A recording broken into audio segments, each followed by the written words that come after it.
8টি জায়গায় সবসময় মুখটাকে বন্ধ রাখবেন। নাম্বার 1, যেখানে তর্ক হচ্ছে দেখবেন সেখানে নিজের মুখটাকে বন্ধ রেখে নিজের ব্যক্তিত্বটাকে বাঁচিয়ে রাখুন। কারণ আপনার ব্যক্তিত্ব কিন্তু অনেক বেশি মূল্যবান একটা জিনিস।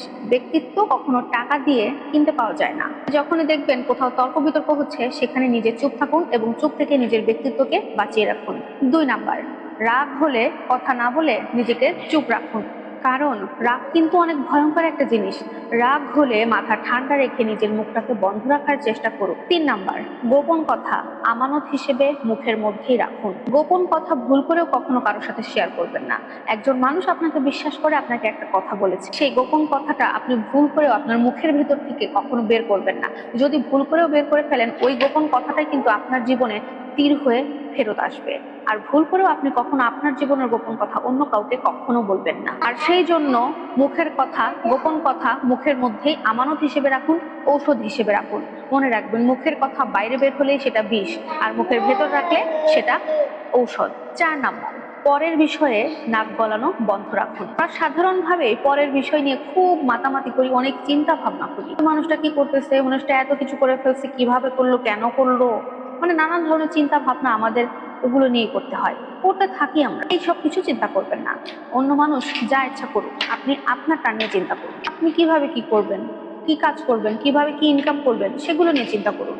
নাম্বার 5, আপনার লক্ষ্য অর্জন করার আগে, লক্ষ্যে পৌঁছানোর আগ মুহূর্ত পর্যন্ত আপনার সমস্ত কিছু গোপন রাখুন। আপনার কাজকর্ম গোপন রাখুন। আপনার লক্ষ্যটা যখন আপনি অর্জন করতে পারবেন, আপনি যেখানে পৌঁছাতে চান, সেখানে যদি আপনি পৌঁছে যান, তখন আপনি সবকিছু সবার কাছে প্রকাশ করতে পারেন। আপনি যদি এটা প্রকাশ করে ফেলেন আগেই, তাহলে কিন্তু আপনার আইডিয়াটা, আপনার পরিকল্পনাটা চুরি হয়ে যেতে পারে। কারণ মানুষ বেশিরভাগ আপনার ভালো চাইবে না, এটাই স্বাভাবিক। আপনার আপন মানুষ আপনার ভালো চাইবে না, দূরের মানুষ তো অনেক পরের কথা। তাই সবসময় লক্ষ্য পৌঁছানো না পর্যন্ত কখনো পরিকল্পনার কথা, প্ল্যানের কথা কাউকে কখনো বলবেন না। 6 নাম্বার, বড়দের সাথে সবসময় বিনয়ী হওয়ার চেষ্টা করবেন। বড়দের সাথে সবসময় সম্মানের সাথে কথা বলবেন। অহংকারটা ঝেড়ে ফেলে দিবেন। মানুষের কাছে বিনয়ী হওয়া কিন্তু কোনো অন্যায়ের কিছু নয় বা খারাপ কোনো কিছু নয়। 7 নম্বর, আপনার গোপনীয়তা, দুর্বলতা কখনো অন্য কোনো আপনার শত্রুর কাছে বলবেন না। একটা মানুষের জীবনে কিছু দুর্বলতা থাকে, কোনো একটা সফট কর্নার থাকে।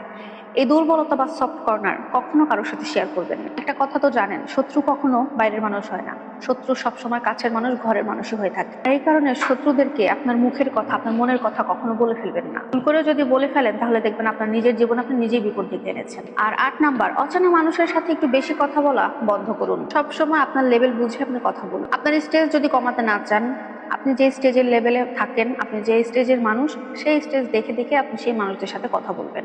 এই 8টি পয়েন্ট আপনি একটু মেনে চলার চেষ্টা করুন, তাহলে দেখবেন আপনি জীবনে অনেক বড় হতে পারবেন। ভিডিওটি ভালো লাগলে অবশ্যই লাইক, কমেন্ট, শেয়ার করে আপুর পাশে থাকবেন। আল্লাহ হাফেজ।